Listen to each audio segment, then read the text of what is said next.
Hello, this is David with Stupid Things People Do and what we can learn from them. We've been talking a lot about retaliation the last weeks.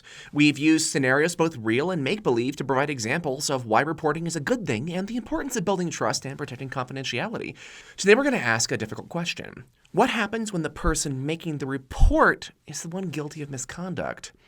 So imagine, and this is a purely hypothetical scenario, that you work in member care for Gravity Diagnostics, and you hear just some bizarre reports. There's this employee, Barry, and he keeps screaming at his employees. He's cussing, he's making accusations, he keeps storming out of the office in fits of rage, and according to his manager, the one making the report, he's doing this even when people are being nice to him. For example, he did this at a birthday party. So you investigate.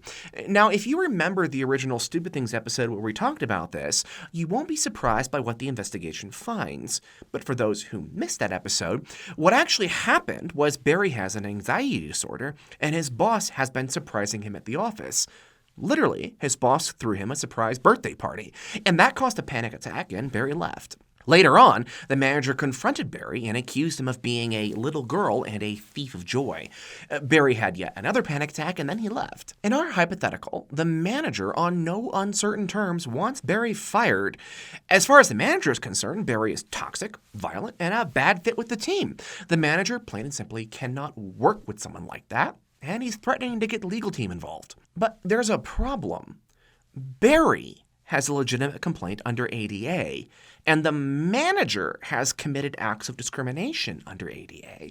So firing Barry is an act of illegal retaliation, and this raises the question, what should you do?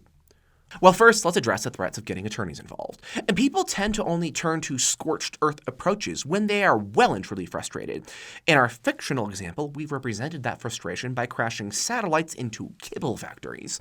But in real life, that's going to more realistically be litigation. So regarding that litigation, lawyers are, believe it or not a super popular crowd. An attorney is not usually people's first go-to. If someone is at a point where they're considering involving attorneys, it's usually because they are extremely frustrated and they don't see another option. Or it could be they're flexing on you. Either way, it's a scorched earth response. And a good way to circumvent scorched earth responses is to make sure the person knows you've heard their concerns and that they are not being ignored, and that you are taking steps to address those concerns. Now, those steps may not end the way the complaining witness or the main character in our examples wants. You can't go into an investigation presuming the innocence or guilt of anyone involved.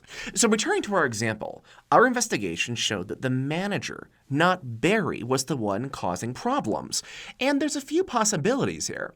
The first possibility is that the manager knows they're in serious trouble, and they fabricated the accusations as a way of deflecting. Or it may be they simply have a personal vendetta and are trying to use established reporting mechanisms as a vehicle for revenge. Unfortunately for Barry's manager, you don't get special credit or protection by being the first one to point a finger. If an investigation turns up that the person making accusations of workplace misconduct has actually been engaging in illegal harassment or discrimination, you can still discipline the person making accusations. Of course, there's another possibility here, and that is that Barry's manager truly has no idea they've done something wrong. In their mind, the surprise party, Barry's anxiety, and Barry's level of upset have nothing to do with each other. But in situations like this, where the complainant has definitely done something wrong, but that hasn't been malicious, the complainant can be counseled or put on a performance plan. This kind of discipline has to be done very, very carefully. You can't punish someone for making a complaint. It needs to be very clear that the reason they are facing consequences is that their misconduct was discovered as part of the investigation.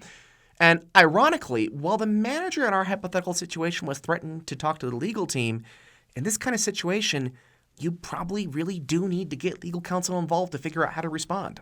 Thank you for listening. This concludes our series on retaliation. If you would like even more information, let us know. We have some rather detailed training you can subscribe to.